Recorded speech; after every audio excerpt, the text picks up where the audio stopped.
ನಮಸ್ಕಾರ ಸ್ನೇಹಿತರೆ. ಮೈದಾನದಲ್ಲಿ ವಿರಾಟ್ ಕೊಹ್ಲಿ ಬಾರಿಸಿದರು 45 ಎಸೆತಗಳಲ್ಲಿ ಅಜೇಯ 110 ರನ್. ಕೊಹ್ಲಿಯ ರಣಾರ್ಭಟದ ಸೆಂಚುರಿಗೆ ಕಕ್ಕಾಬಿಕ್ಕಿಯಾದ ಆಫ್ರಿಕಾ ತಂಡ.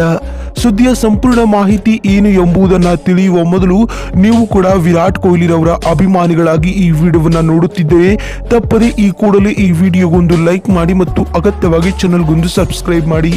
ಅದೇ ರೀತಿ ಸ್ನೇಹಿತರೆ, ನಿಮ್ಮ ಪ್ರಕಾರ ಭಾರತ ಮತ್ತು ಸೌತ್ ಆಫ್ರಿಕಾ ನಡುವಿನ ಎರಡನೇ ಟೆಸ್ಟ್ ಪಂದ್ಯವನ್ನ ಟೀಮ್ ಇಂಡಿಯಾ ಗೆಲ್ಲಬಹುದೋ ಅಥವಾ ಇಲ್ಲವೋ ಅನ್ನುವ ನಿಮ್ಮ ಅನಿಸಿಕೆಗಳನ್ನ ಕಾಮೆಂಟ್ ಮಾಡುವ ಮೂಲಕ ತಪ್ಪದೆ ತಿಳಿಸಿ. ಅದೇ ರೀತಿ ಕೊಹ್ಲಿ ಕುರಿತು ನಿಮಗಿರುವ ಅನಿಸಿಕೆಗಳನ್ನ ಕಾಮೆಂಟ್ ಮಾಡುವ ಮೂಲಕ ತಿಳಿಸಿ.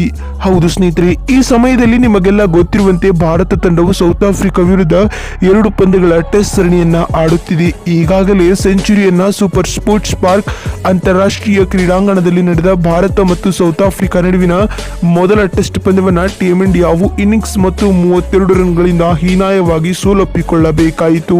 ಹೀಗಾಗಿ ಉಭಯ ತಂಡಗಳು ಎರಡನೇ ಟೆಸ್ಟ್ ಪಂದ್ಯದ ಮೇಲೆ ಕಣ್ಣನಿಟ್ಟಿವೆ. ಹೌದು ಸ್ನೇಹಿತರೆ, ಭಾರತ ಮತ್ತು ಸೌತ್ ಆಫ್ರಿಕಾ ನಡುವಿನ ಎರಡನೇ ಟೆಸ್ಟ್ ಪಂದ್ಯವು ಇದೇ ಜನವರಿ 3ರಿಂದ ಕೇಪ್ ಟೌನ್ನ ನ್ಯೂಲ್ಯಾಂಡ್ಸ್ ಅಂತಾರಾಷ್ಟ್ರೀಯ ಕ್ರೀಡಾಂಗಣದಲ್ಲಿ ನಡೆಯಲಿದೆ ಅಂತ ಹೇಳಬಹುದು.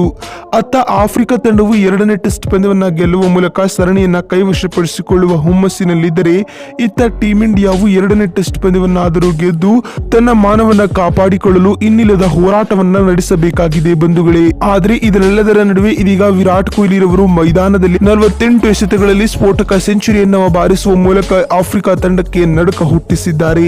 ಹೌದು ಸ್ನೇಹಿತರೆ, ನಿನ್ನೆ ನಡೆದ ಭಾರತ ಎ ವಿರುದ್ಧದ ಅಭ್ಯಾಸ ಪಂದ್ಯದಲ್ಲಿ 3ನೇ ಕ್ರಮಾಂಕದಲ್ಲಿ ಕಣಕ್ಕಿಳಿದ ವಿರಾಟ್ ಕೊಹ್ಲಿರವರು ಎದುರಾಳಿ ತಂಡದ ಬೌಲರ್ಗಳನ್ನ ಅಕ್ಷರಶಃ ಚಂಡಾಡಿದರು ಸ್ನೇಹಿತರೆ. ಅಲ್ಲದೆ ಕೇವಲ 48 ಎಸೆತಗಳಲ್ಲಿ ಅಜೇಯ 110 ರನ್ ಬಾರಿಸುವ ಮೂಲಕ ಎರಡನೇ ಟೆಸ್ಟ್ ಪಂದ್ಯಕ್ಕೂ ಮುನ್ನವೇ ಆಫ್ರಿಕಾ ತಂಡಕ್ಕೆ ಸ್ಟ್ರಾಂಗ್ ವಾರ್ನಿಂಗ್ ಅನ್ನ ಕೊಟ್ಟಿದ್ದಾರೆ. ಕೊಹ್ಲಿರವರ ಈ ಸೆಂಚುರಿಯಲ್ಲಿ ಬರೋಬ್ಬರಿ 8 4ಗಳು ಹಾಗೂ 6 ಸಿಕ್ಸರ್ಗಳು ಒಳಗೊಂಡಿರುವುದು ವಿಶೇಷ ಮತ್ತು ಗಮನಾರ್ಹದ ಸಂಗತಿ. ಇದಲ್ಲದೆ ಸೆಂಚುರಿಯನ್ನ ಸೂಪರ್ ಸ್ಪೋರ್ಟ್ಸ್ ಪಾರ್ಕ್ ಅಂತಾರಾಷ್ಟ್ರೀಯ ಕ್ರೀಡಾಂಗಣದಲ್ಲಿ ನಡೆದ ಮೊದಲ ಟೆಸ್ಟ್ ಪಂದ್ಯದಲ್ಲಿಯೂ ವಿರಾಟ್ ಕೊಹ್ಲಿರವರು 79 ರನ್ಗಳ ಇನ್ನಿಂಗ್ಸ್ ಅನ್ನ ಆಡಿದರು. ಇದೀಗ ಇದೇ ರೀತಿಯ ಶತಕದ ಆಟವನ್ನ ಕೊಹ್ಲಿರವರು ಎರಡನೇ ಟೆಸ್ಟ್ ಪಂದ್ಯದಲ್ಲಿಯೂ ಆಡಲಿದ್ದಾರಾ ಅನ್ನೋದನ್ನ ಕಾದು ನೋಡೋಣ.